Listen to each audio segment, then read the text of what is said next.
Ross, it's lovely to see you here at London Film and Comic Con Windsor. How have you been enjoying it today? It's been really lovely to be back at this Comic Con. I think I did this Comic Con about 2 or 3 years ago when I met you the first time, Jan.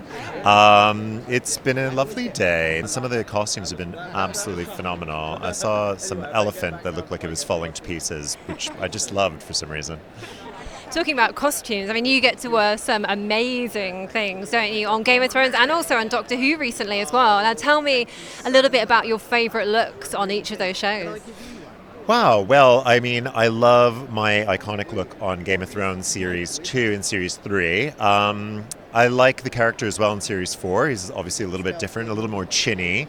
But the two Doctor Who characters are so completely different. One of them's obviously very alienish. The Silence is very bulb-like head. But I really loved the Teller this year. He's awesome. Just got those beautiful stalk-like eyes and beautiful little mumbling mouth. I think the animatronics were something new for me to work with as well. So with that added, I think Millennium Effects did a beautiful job with the Teller. So I really have enjoyed the last 3 big creatures I've been playing been really amazing. Yeah. Now, how does it help you when you put those prosthetics on, when you put that costume on, say for Game of Thrones, for example? How does that kind of change how you move, how you walk, how you think? Yeah, I mean, it changes everything. The thing that I feel changes me the most, oddly enough, is usually the teeth. You put the teeth in with the character and you kind of really feel that gives you shape in your face. I finished doing a horror movie this summer as well called Howl.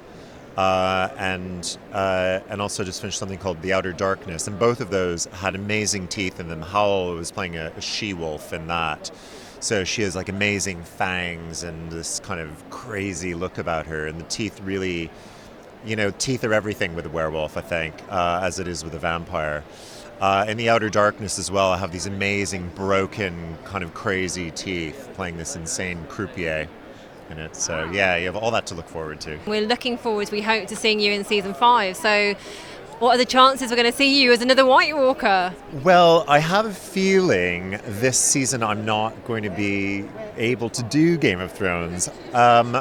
They asked me to come back, but I unfortunately had scheduling conflicts. That doesn't mean I'm out of the picture, though, because there's a lot of White Walker coming up in the future. I'm sure of that.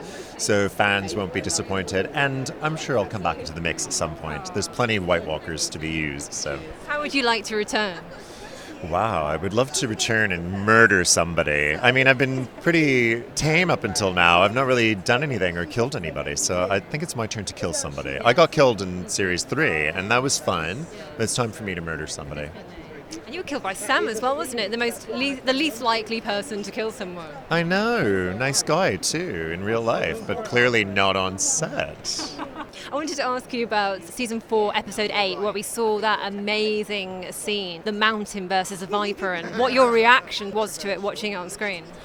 I did freak, I have to say. I was really shocked. I didn't think it would be quite as explicit as it was. I did rewind and watch it twice. That's how sick I am. I was just impressed with how real it was, how disturbing it was, how graphic it was. But I quite like that sort of thing.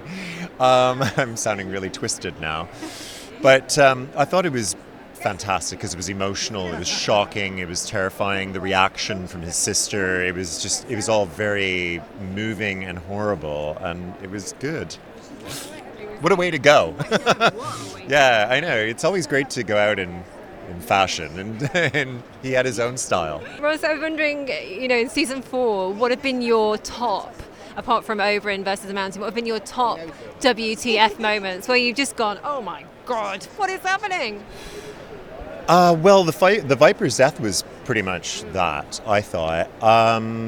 But I also Joffrey's death was pretty amazing. It was really, really wild. I loved that. It really delivered. It was good. It was a good death. But I have to say also, Charles Dance's death too was incredible at the very end. That was shocking. I didn't expect that at all. So I was a bit like, what the? Yeah. What do you think is going to happen now with Tyrion? And of course, Varys has gone off with him as well, hasn't he? I'm not 100% convinced that Charles Dance is dead. Because we didn't see him actually, in Game of Thrones, you're never dead till you're dead. So many people can possibly come back. I mean, he was definitely severely wounded and dying. I haven't read the book, so I don't know. I kind of thought he could still come back. Who knows? I mean, David and Dan have talked about flashbacks. They're going to use flashbacks for the first time recently. Who would you like to see return in a flashback? Miltos. Of course. I would love to see Miltos return. I actually, when he died, and I'm talking about you, Miltos, I want to see you return. I want you to return. Return, come back. He's back now. Oh, don't go, please. But yeah, when I saw that scene in the very first, I thought, no way. No, he didn't die. And I also thought, it happened kind of off screen. You just heard a yell. And I kind of thought, oh, did he really die? I think he should come back in flashback sequence, sort of like in Star Wars, like that kind of pick up and serve again. Come on, yes. So that's what I would love to see. I love it. Let's make it happen. Ross, it's been a delight talking to you as always. Thanks so much for your time. Thanks a lot, Jan. I'll see you soon.